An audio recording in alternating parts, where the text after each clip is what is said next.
आइए हम लोग विज्ञान का सेशन स्टार्ट करते हैं। रसायन विज्ञान का जो हमारा चैप्टर है कार्बन एवं उसके यौगिक, इसको आज हम लोग एक और इसका सेशन ले रहे हैं और उसमें हम लोग बात करेंगे कैटिनेशन की, चतुसंयोजकता एवं श्रृंखलन। ये इसका क्या अर्थ हुआ? कैटिनेशन मीन्स जब कार्बन का एक गुण है कि वो कार्बन अपने कार्बन के साथ मिलके बहुत लंबी चेन बना सकता है। जनरली जो हम लोगों ने देखा है तो एलिमेंट्स वो आपस में कम मिलते हैं या थोड़े ही। हमने जैसे हाइड्रोजन का एग्जांपल देखा H2, क्लोरीन का देखा Cl2। ठीक है, तो ये है, लेकिन हमने Cl3 Cl4 ऐसे कम देखे हैं।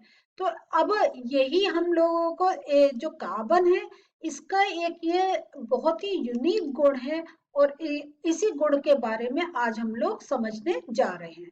तो ये हमारा आज का फोर्थ सेशन है जिसमें हम चतुसंयोजकता एवं श्रृंखलन की बात कर रहे हैं। अभी हमारे और भी सेशंस हैं, धीरे धीरे बढ़ते चलेंगे।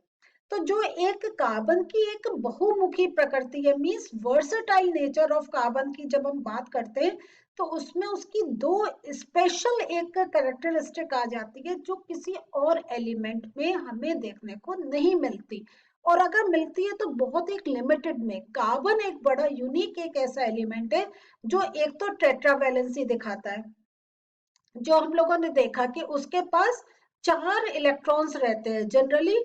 जो अगर हम और एलिमेंट्स का देखें, 1 2 या 3 ही उनके आउटर मोस्ट शेल में रहते हैं, या उनके अंदर उतनी कैपेसिटी होती है, वो 1 2 से 3 से ज्यादा नहीं ले सकते। लेकिन एक कार्बन है जो 4 इलेक्ट्रॉन लिए हुए है, और जैसा हम लोग पढ़ चुके हैं कि उसका इलेक्ट्रॉन देना या इलेक्ट्रॉन लेना ये बहुत एक डिसबैलेंस कर सकता है, इसलिए वो जनरली और एलिमेंट्स के साथ शेयरिंग करता है और अपने बॉन्ड्स बनाता है। तो एक तो ये एक खास चीज आ गई।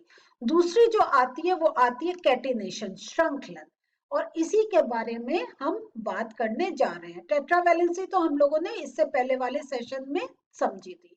तो ये जो है, ये जो कार्बन की बहुमुखी प्रकृति है उसमें हम देखते हैं कार्बन अपने इन्हीं दो गुणों के कारण बहुत बड़ी मात्रा में अपने यौगिकों का निर्माण करता है। और ये कार्बन के अब तक ज्ञात लगभग 30 लाख से ज्यादा यौगिक है। किसी और एलिमेंट का आपने सुना है 30 लाख से ज्यादा? तो ये कार्बन की एक बहुत एक वर्सेटाइल नेचर है, और ऐसी नेचर हमें जनरली कार्बन के अलावा किसी और एलिमेंट में देखने को नहीं मिलती है। जो हम एक सबसे पहले देखते हैं वो है, जो अभी हम देख रहे हैं वो है कैटिनेशन, श्रृंखलन। तो ये जो है कार्बन के द्वारा कार्बन के ही दूसरे परमाणुओं के साथ सहसंयोजी बंध बनाकर श्रृंखला का निर्माण करना, ये कैटिनेशन कहलाता है। तो ये एक आपसे डेफिनेशन के उसमें भी पूछा जा सकता है कि कैटिनेशन का अर्थ क्या है। तो कैटिनेशन का अर्थ ये है जब कार्बन अपने कार्बन के ही परमाणुओं के साथ एक लंबी श्रृंखला बना पाता है। तो ये देखिए, यहाँ पे आप देख रहे हैं एक कार्बन दूसरे कार्बन के साथ, तीसरे कार्बन के साथ, चौथे, और ये खाली चौथे तक नहीं रुक रही है, ये ऐसे लंबी लंबी और भी जितने कार्बन है उनके साथ वो अटैच होके ऐसी एक श्रृंखला बनाता है। और ये जो श्रृंखला होती है इसका क्या नाम है? अब हम लोग आगे देखते हैं। ये जो कार्बन में कार्बन के परमाणु के साथ ही श्रृंखला बनाने की जो ये जो एक बहुत एक यूनिक एक चीज है, इस क्षमता के कारण क्या होता है, कार्बन के परमाणु दूसरे कार्बन के परमाणु के साथ वो एक बॉन्ड बनाते हैं। और ये चार, अब आप खुद सोच लीजिए कि एक कार्बन के पास 4 इलेक्ट्रॉन उसके आउटर मोस्ट शेल में, दूसरे कार्बन के पास 4 इलेक्ट्रॉन आउटर मोस्ट शेल में है, तो वो आपस में इस टाइप से अपना कॉम्बिनेशन बना लेते हैं और अपने जो ऑक्टेट है उसे कंप्लीट कर लेते हैं बाय शेयरिंग। तो इस प्रकार उनकी एक श्रृंखला बनती चली जाती है। और इसमें जो हम देखते हैं ये जो श्रृंखला बनती है ये भी डिफरेंट टाइप की बनती है। जैसे ये तो एक हो गई सीधी लंबी श्रृंखला कि एक कार्बन दूसरे कार्बन के साथ, तीसरे, चौथे, और ऐसे वो लंबी एक श्रृंखला बना लेते हैं। तो ये तो इसको कहते हैं ओपन चेन या सीधी लंबी श्रृंखला। दूसरी जो बनती है वो होती है शाखाओं वाली श्रृंखला, कि वहां पे जैसे ये चेन में नहीं, एक कार्बन एटम नीचे आ जाता है। तो ऐसे वो जो होता है, ये जब हाइड्रोजन के साथ मिल रहे हैं, और हमने ये भी देखा है कि जो कार्बन का ये जो बॉन्डिंग होती है वो सिंगल, डबल और ट्रिपल होती है। तो ये सारा एक एडजस्ट करते हुए ये एक, ये भी एक होता है कि वो लंबी चेन नहीं, वो अपनी ब्रांचेस के, वो आप ये सोच लीजिए कि कोई चीज अगर एक लंबा हम फैला रहे हैं, एक उतना लंबा ना करके हमें सब कुछ रखना है, तो हम ब्रांचेस कर देते हैं, जैसे सारे जो चीजें वो एक साथ इकट्ठा हो जाए। ऐसे ही कार्बन लंबा नहीं होके वो ब्रांचेस कर लेता है, और कार्बन के एटम्स उसके एक शाखा रूप में कहीं ऊपर से कहीं नीचे से वो ज्वाइन कर लेते हैं। वो जो चेन बनती है उसे कहते हैं विभिन्न शाखाओं वाली श्रृंखला। और एक और आ जाता है तीसरा, वो हो जाता है वलय के आकार का, मीन्स एक कंप्लीट सर्कल कर लेते हैं। और ये जो वलय के आकार का होता है इसमें डबल बॉन्ड आ जाते हैं, ये देखिए। तो इस प्रकार क्या होता है, हम ये देखते हैं ये जो कार्बन का आपस में कैटिनेशन की एक जो प्रॉपर्टी है, या आपस में कार्बन का एक एटम का दूसरे के साथ मिलके जो चेन बनाने की है, वो 3 डिफरेंट टाइप की होती है, एक सीधी, एक शाखा, एक वलयाकार। और ये अभी जब हम आगे और चलेंगे और सेशंस में, तब आपको इन चेन का बताएंगे कि कौन कौन से ऐसे कंपाउंड बनते हैं जो, और तब आप देखेंगे कैसे सीधी श्रृंखला, विभिन्न ये जो शाखाओं वाली या वलयाकार में क्या क्या हमारे नए नए नाम आते हैं। दूसरा जो हम देखते हैं टेट्रावेलेंसी। टेट्रावेलेंसी का है कि इसकी जो आउटर मोस्ट शेल है, जो बिल्कुल बाहरी कक्ष है, उसमें 4 इलेक्ट्रॉन होते हैं। और ये जो होते हैं, इसका मतलब कार्बन के संयोजी जो इलेक्ट्रॉन है इनकी संख्या 4 है। ये चीज तो आप लोग को मालूम है। इस कारण हम इसको टेट्रावेलेंट भी बोलते हैं। तो एक और जो क्वालिटी है, एक तो हमने देख लिया कैटिनेशन की, लंबी चेन बनाने की, और दूसरी जो क्वालिटी है वो टेट्रावेलेंट है।